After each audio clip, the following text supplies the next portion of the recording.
에스겔서 5장을 보겠습니다.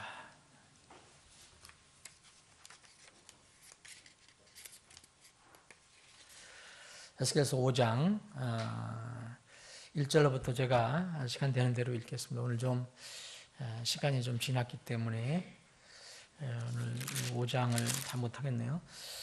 너희 사람의 아들아, 너를 위해 예리한 칼을 취하고 너를 위해 이발사의 삭도를 취하여 내 머리털과 수염을 밀며 그 뒤에 저울을 취하여 무게를 달고 그 머리털을 나누어 두었다가 에워싸는 날들이 차거든 3분의 1은 그 도시 한가운데서 불태우고 3분의 1은 가져다가 칼로 치며 3분의 1은 바람에 흩으라. 내가 그것들을 따라가며 칼을 빼리라. 너는 또 그 중에서 몇 개를 가져다가 네 옷자락에 묶고 그 뒤에 그 중에서 다시 얼마를 가져다가 불 가운데로 던져 불 속에서 태울지니 거기서 불이 나와 이스라엘의 온 집으로 들어가리라. 우선 여기 4절까지 보면요, 이 5장은 이 4장 그 뒷부분, 끝에 부분, 4장의 전체에 이제 어떤 그 대언자 에스겔이 어떤 표적을 보여주잖아요. 자기가 스스로 하나님께서 이렇게 해라라는 그런 모습을 통해서 표적을 보여주는 이스라엘 사람들에게 그 표적에 대한 내용이 계속되고 있어요. 이 4절까지는. 그럼 무슨 표적이냐? 이게 예리한 칼을 하나 취해라. 그리고 삭도라는 것은 여기는 레이저라고 해서 면도기예요. 지금 말하면 면도기예요. 삭도라는 것은 박박 깎는데 쓰는 그 칼을 얘기하는 거거든요. 그러니까 지금 면도기인데 이것을 취해서 왜 칼을 취하고 면도기를 취하라, 예리한 칼을 취하라냐면 내 그 머리털하고 수염을 깎으라는 거예요. 하나님께서 이 제사장인 그리고 대언자인 에스겔에게 그런 말씀을 하시는 거예요. 그리고 이 수염을 깎은 거하고 싹 깎은 거, 머리털을 민 거, 완전히 민 걸 그 머리털하고 수염털을 이렇게 무게를 달아 놓으라는 거예요. 그리고 그걸 잘 누웠다가 이 털을 이렇게 모아뒀다가 무게에 달아서 뒀다가 3분의 1, 3분의 1, 3분의 1 나눠요. 나눠서 3분의 1은 이렇게 그 도시 한가운데 불로 태워버려라.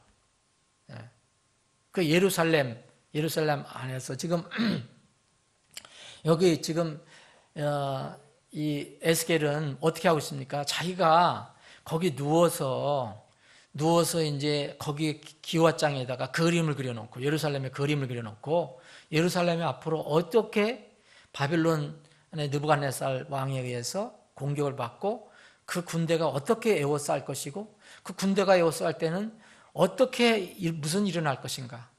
이 기아가 이제 굶주림이 찾아와서 꼼짝 못해 에워싸고 있으니까 그 안에 있는 양식이 떨어졌을 때 사람들이 어떻게 해야 되냐. 여기서는 이제 그래도 4장까지는 그래도 남은 것이 조금 있어서 연료도 다 떨어지고 근데 음식 조금 남은 거 있어서 식량 똥이 나와서 똥으로 연료를 삼아서 그래서 이렇게 요리해 먹어라, 구워 먹어라 라는 말씀 하셨잖아요. 그런 상황이었어요. 이게 근데 계속해서 이 머리털과 수염을 깎아갖고서 그 3분의 1은 불을 태우라는 거예요. 예루살렘 안에서. 그러니까 그렇게 모형적으로 얘기를 하는 거예요. 그리고 3분의 1은 또 가져다가 칼로 치라는 거예요. 3분의 1 갖다가 이렇게 날리면서 칼로 치라는 거예요. 그리고 또 3분의 1은 바람에 흩으라는 거예요. 이것이 이제 그 에스겔에게 명령하신 하나님의 표적에 대한 명령이에요. 참 이상하잖아요. 이게 뭐냐? 이건 우리는 잘 알죠. 이게 누구에 대한 예언입니까? 무엇에 대한 예언이에요? 예루살렘에 대한 예언이에요. 이스라엘에 대한 예언입니다. 그리고 이제 3절부터 4절까지는 그 중에 몇 개를 가져다가 옷자락에다가 두고 그걸 갖다가 그 이제 3분의 1, 3분의 1, 3분의 1 중에서 좀 남은 것 중에서 얼마를 가져다가 이제 자기 옷에다가 이제 이렇게 묶어놓고 그것을 불 가운데서 태워라. 이런 얘기를 해요. 그러면 이스라엘 그 예루살렘 그때 당시 3분의 1은요, 이게 불태움에 의해서 죽습니다. 이게 실제 불도 일어났고, 역병이 일어났어요. 병이 일어나고, 기근이 생겨서 3분의 1이 죽어요. 그리고 3분의 1이 칼로 다 죽어요. 칼. 적의 칼에 의해서. 그리고 3분의 1은 어떻게 하냐? 겨우 포로가 돼갖고서 끌려가는 거예요. 바람에 흩듯이 모든 민족으로 끌려가는 거예요. 그런 얘기를 한 거예요. 그 중에서 아주 소수만 이제 남은 자가 있는데 이 남은 자들도 고통을 받아요. 이렇게. 옷자락 속에 감춰졌는데 나중에 이게 불 속에서 태울지니에서 거기서 불이 나와 이스라엘 온 집으로 들어가리라.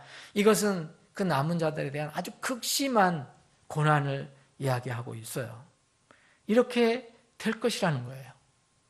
계속해서 지금 상징을 보여주면서 어떤 표적을 보여주면서 이스라엘에 대해서 예루살렘에 대해서 지금 하나님께서 예언을 하시는 겁니다. 에스겔은 대언을 하는 거고요. 그러시면서 이제 5절부터 이제 11절까지는 이런 내용들에 대해서 이렇게 예언한 내용들에 대해서 조금 더 구체적인 내용을 설명하고 계세요. 자, 5절에 보면 주 하나님이 이같이 말하노라 이것은 예루살렘이라 내가 그것을 그녀의 사방에 있는 민족들과 나라들 한가운데에 두었거늘. 왜 이렇게 할 수밖에 없었나? 왜 이렇게 이스라엘과 예루살렘이 이렇게 비참하게 패망할 수밖에 없나? 이거를 하나님께서 설명을 해주세요. 예루살렘은 그녀의 사방에 있는 민족들 그리고 나라들 가운데 내가 한가운데 중심에 심어줬다 이거예요. 한가운데 두었다 이거예요. 한가운데. 그런데 6절에 보면 그녀라는 것은 예루살렘을 가리키는 거예요. 이스라엘을 가리키는 거예요. 그녀가 그 민족들보다 내 법도를 하나님의 법도를 사악한 것으로 더 많이 바꾸었고 6절은 굉장히 부정적인 겁니다. 자기 사방에 있는 그 나라들보다 내 법규를 더 많이 바꾸었으니 그들이 내 법도와 내 법규를 거부하고 그것들 안에서 걷지 아니하였도다. 여러분 5절 6절을 한번 묵상할 필요 있어요. 왜 이렇게 하나님께서 이스라엘을 느부갓네살 그 군대에게 맡겨서 더 이상 이제 보호 안 하시고 그 외적의 완전히 수하에 맡겨버리시나? 이유를 얘기하세요. 내가 너희 민족 이스라엘 예루살렘을 모든 민족 모든 나라 중앙에 세워놓지 않았냐. 그런데 너희들은 다른 니들 주위에 있는 민족과 나라들보다 더 악했다. 더 나쁜 일을 했다라고 얘기하십니다. 그게 6절이에요. 여기 내 법도라는 것은 하나님의 법이에요. 내 법규 하나님의 법규예요. 근데 이방인들보다도 이교도들보다도 이 이스라엘 하나님의 선미라는 사람들이 그 나라가 더 많이 바꿨다. 나쁜 것으로 바꿨다고 얘기하시는 거예요. 하나님께서. 그렇기 때문에 하나님은 심판하실 수밖에 없다 얘기해요.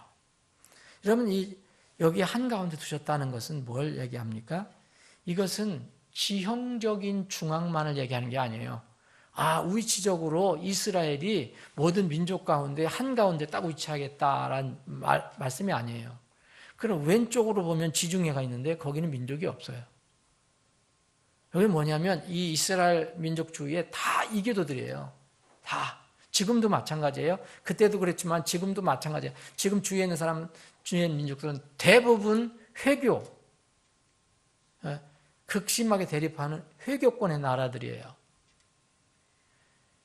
처음에는 회교가 들어오지 않았을 때도 다 이스라엘을 대적하는 나라들이었어요. 블레셋이나 시리아나 이집트나 모압이나 암몬이나 다 그런 민족들이었어요. 하나님을 대적하고 이스라엘을 대적하는 민족. 옛날에도. 근데 그 가운데 딱 주님께서 이스라엘을 심으셨다는 그런 의미는 뭡니까? 반드시 지형적인 것만을 얘기하는 게 아니라 하나님께서 이스라엘을 많은 민족 중에서 선민으로 삼으시고 그 민족의 빛으로 삼으셨다고 나와요. 빛. 이사야서에 보면 너희를 빛으로 삼았다라고 얘기해요. 너희들을 바라보면서 빛을 발견하게 세웠는데 그들은 하나님의 이름을 증언하지 않은 거예요. 오히려 다른 민족들보다도 더 하나님의 이름을 더럽혔어요. 그런 얘기입니다. 지금 이 얘기는. 따라서 하나님께서는 다른 민족들의 눈앞에서, 다른 민족들이 보는 눈앞에서 하나님이 이렇게 살아계시며 역사하시는 분이라는 사실을 보여주시게 됩니다. 그것이 바로 공의의 심판이에요. 그래서 계속 이제 읽어보면 이스라엘이 멸망될 때 다른 민족들이 다 조롱했어요. 그래서 이스라엘은 극도의 수치를 느낀 거예요. 이게 수치잖아요. 하나님의 백성이라는 사람들이 이렇게 이방인들에 의해서 멸망을 당하고 포로로 끌려가고 죽고 흩어지고 하니까 6절부터 이게 11절까지는요. 하나님의 선민과 이스라엘 그 이방인의 차이를 얘기해 주고 있어요. 하나님을 믿는 이스라엘과 우상을 숭배하는 이방 민족을 비교하고 있어요, 지금. 그런데 절대적인 면에서는요, 보세요. 그냥 절대적인 면에서는 이스라엘이 그래도 이방인들보다 나을 거 아니에요. 네? 절대적인 면에서. 이방인들은 아주 모르니까 아주 사악한 일을 많이 했잖아요. 그래서 그런 면에서 보면은 이교도들이 더 악하다고 볼 수가 있어요. 그런데 왜 하나님은 이 이스라엘이 더 사악하다고 말씀하시는 거예요? 이유는요, 이거예요. 내가 너희들 민족의 중앙으로 내가 세워줬다. 그러면 그만큼요, 하나님께서 이스라엘 민족에게 많은 은혜를 주신 거예요. 그래서 특별히 선민이라고 자꾸 얘기했어요. 너희들은 내 백성이라고 자꾸 얘기했어요. 내가 애굽에서 너희를 건져냈다. 내 백성이다라고 자꾸 말씀하시는 거예요. 그러면 그걸 계산해 보면요, 이 이방 민족과 비교할 수 없을 만큼 엄청난 은혜를 받고 사는 거예요. 그게 바로 이 민족이에요. 이런 민족인데 이방 민족보다 더 가증스러운 모습을 보였다는 거예요. 예루살렘, 이스라엘은요, 이방 민족들보다 훨씬 죄가 무겁습니다. 이유는 이겁니다. 이방인들은 살아계신 참 하나님을 몰라요. 하나님께서는 이 이방인들을 위해서 하나님의 선민을 만드셔서 그 이스라엘 백성을 보내기를 원하신 거예요. 그 목적으로 이스라엘을 택하셨는데 이스라엘은 이걸 하지 못하는 거예요. 오히려 하나님의 영광을 가리고 있어요. 그래서 이스라엘은 하나님을 많이 알았지만 그 하나님을 버리고 그분의 거룩한 법을 거부를 하고, 그래서 내 법도를 더 많이 바꿨다, 나쁜 것으로 바꿨다라고 지금 하나님은 한탄하고 계시는 거예요. 하나님의 대언자들의 간절한 요청도 다 무시해버렸어요. 이방인들에게는 특별한 경우 아니면은 하나님의 대언자들이 주어지지 않았잖아요. 지금 아직은. 이방인들은 이스라엘 백성과 비교해 보면요, 받은 은혜는 비교할 수가 없어요. 이스라엘과 비교할 수 없어요. 이스라엘은 엄청난 은혜를 받은 거예요. 그래서 하나님은 너희들이 죄가 더 크다라고 말씀하시는 거예요. 왜 우리가 믿는 사람들이 믿지 않는 사람들보다 때로는 더 큰 죄를 짓는지 아십니까? 우리가 믿지 않는 사람들보다 더 큰 죄를 짓는다고? 여러분 동의 안 하실지 모르지만 사실 더 큰 죄를 짓는 거예요. 죄를 지면. 왜 그러냐면 한번 뭘 믿다가 배도하는 사람들은요, 아주 모르는 사람하고 비교할 때요, 엄청난 죄를 짓는 거예요. 왜냐하면 하나님을 알고 하나님의 은혜를 알기 때문에, 머리를 알든 뭐하든 알기 때문에. 근데 세상 사람들은 모르는 사람들이 많아요. 그래서 이교도들보다 믿는다고 하던 그 배도자들은 더 가증스럽고 위선적인 행동을 하는 거예요. 하나님께서 그렇게 보시는 겁니다. 그러므로 하나님은 그렇게 심판할 수밖에 없어요. 이 원리는요, 또 이게 중요한 원리 중에 하나인데 신구약 전체를 통해서 흐르는 원리예요. 하나님은 항상 심판하실 때 비춰주신 빛과 부여해 주신 특권과 베풀어 주신 은혜, 그것과 관련해서 심판하셔요. 그래야 공정한 심판이 되는 거잖아요. 여러분, 수없이 복음을 듣고 하나님의 내가 그걸 다 머리로 이해하지 못해도 나는 태어날 때부터 하나님의 은혜를 받고, 태어날 때 이렇게 물질도 가지고 태어나고, 난 좋은 부모에서 태어나고, 어쨌든 이런 많은 은혜를 받고 이렇게 사는 사람하고 전혀 그렇지 못한 사람하고, 여러분 나중에 똑같이 하나님께 심판하신다고 생각하시면 하나님은 공정하신 분이 아니에요.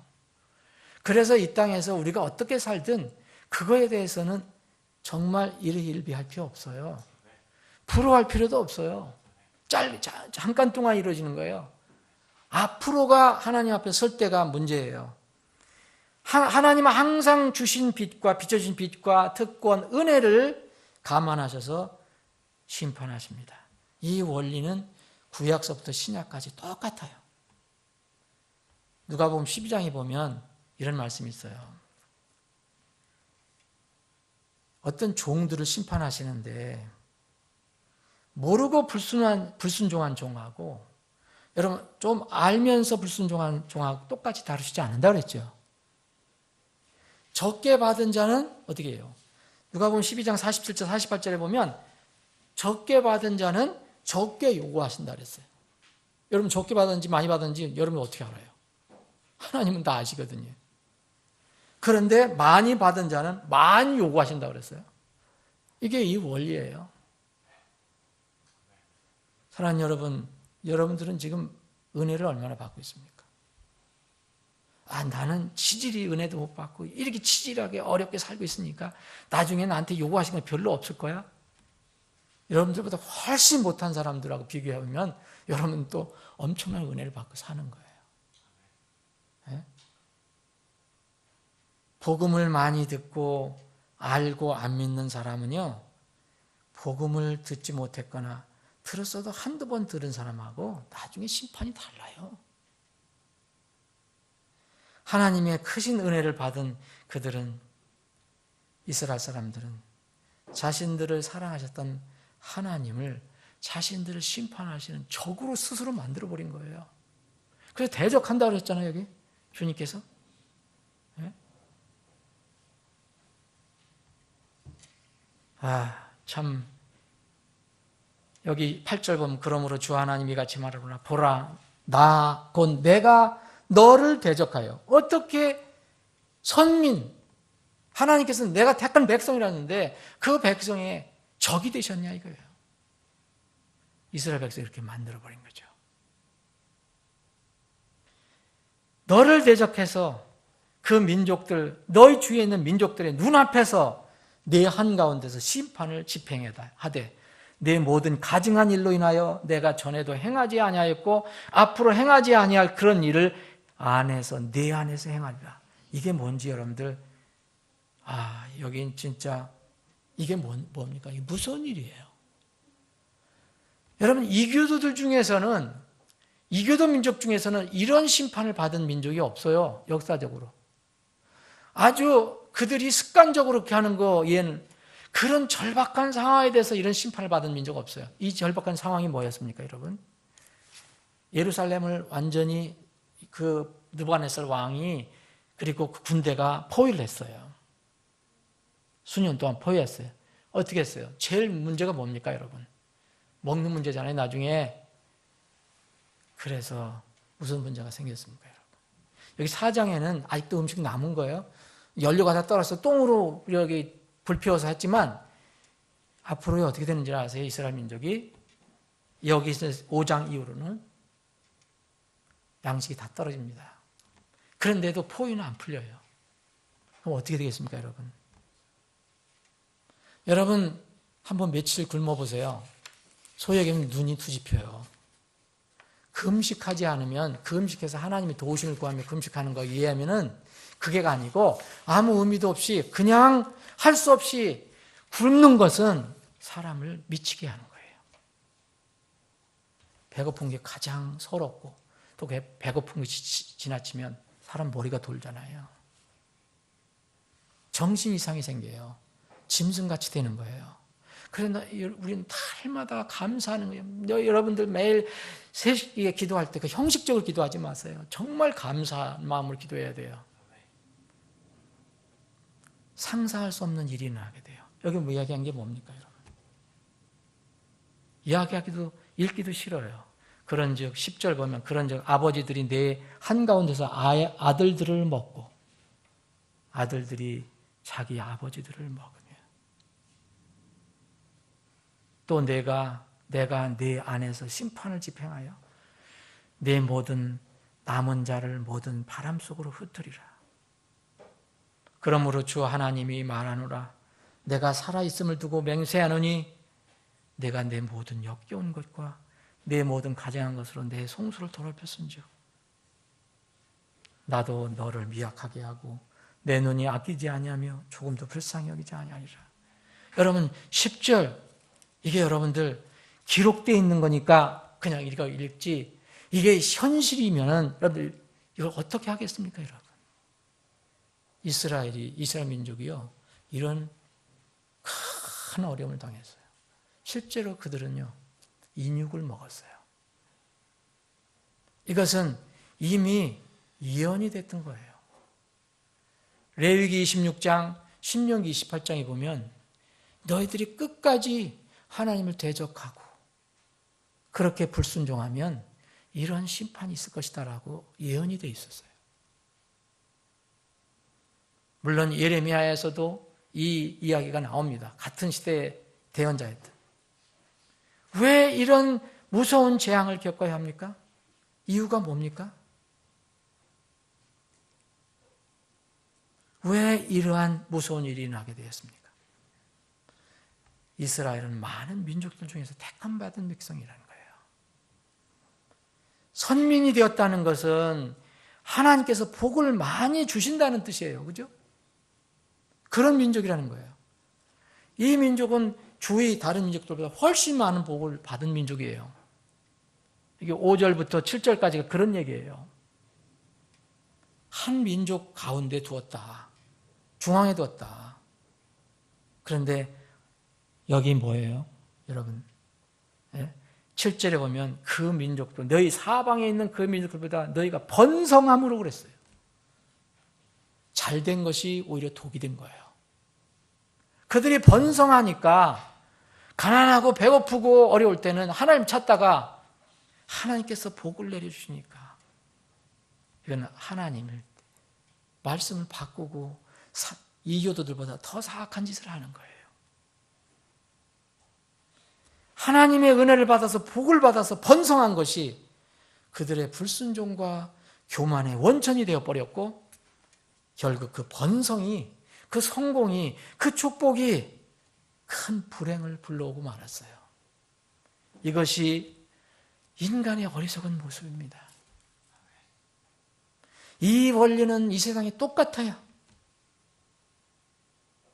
이와 같은 이스라엘이 겪는 일은요, 성경 전체를 통해서 알려주고 있는 그 원리를 지금 상기시켜주고 있는 거예요. 무슨 원리입니까? 심은 대로 거둔다는 법칙이 또 있어요. 이건 창세기서부터 요한계시록까지. 하나님은 너는 속지 말라. 하나님 조롱당하지 아니하시나니 심은 대로 그대로 거두리라. 이들이 심은 대로 거두는 거예요. 또 하나는요, 많이 받은 자는 많이 주님께서 요구하실 것이라는 거예요. 그래서 우리 그리스도인들은요, 그래서 다른 사람들보다 빛된 삶을 살아가는 거예요. 우리는 많은 은혜를 받았잖아요. 여러분, 영혼이 구원을 받고, 영 한 번 구원받은 영혼 잃어버리지는 않겠지만,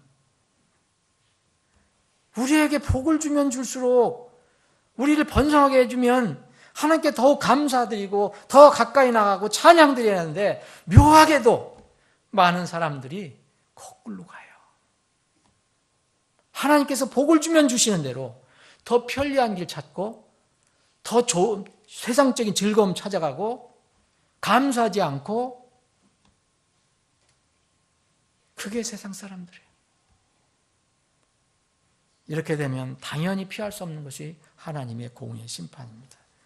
이스라엘 모습은 바로 그 모습을 우리에게 지금 알려주는 거예요. 이거 왜 우리가 성경 공부합니까? 그건 이스라엘에 해당되니까 우리에게 아무 해당이 없다? 천만의 말씀입니다. 우리에게도 똑같이 해당이 됩니다. 사랑하는 여러분, 여러분들 복을 많이 받으셨다고 생각하십니까? 은혜를 많이 받으셨다고 생각하십니까? 정말 그렇게 여러분들 받으셨어요? 제가 봐도. 저도 엄청난 복을 받았어요. 나 같은 사람이 정말 날마다 통일 찬송가 405장, 나 같은 죄인 살리신. 어찌 나 같은 죄인이 살려주셨을까? 어찌 나 같은 죄인이 죄를 용서해 주셨을까? 어떻게 나 같은 죄인을 하나님 자녀로 삼아주셨을까? 이것만 생각해도요, 엄청난 은혜를 받고 복을 받은 거예요. 근데 먹고 입는데 주님께서 그래도 공급해 주시잖아요. 근데 우리는 감사할 줄 몰라요. 하나님을 더 섬기는 것보다도 세상을 더 좋아해요. 세상을 따라가려고 해요. 조금만 모아도 하나님보다는 세상을 더 찾아가잖아요. 예배보다는 세상을 더 찾아가잖아요. 이것이 인간이에요. 그 모습의 무서운 모습을 상기시켜주는 겁니다, 여러분. 어떻게 자기 자식들을 먹으며 어떻게 아버지를, 부모를 먹어요. 그런 상황에 빠져 들어갔으니까 그렇죠. 미쳐서.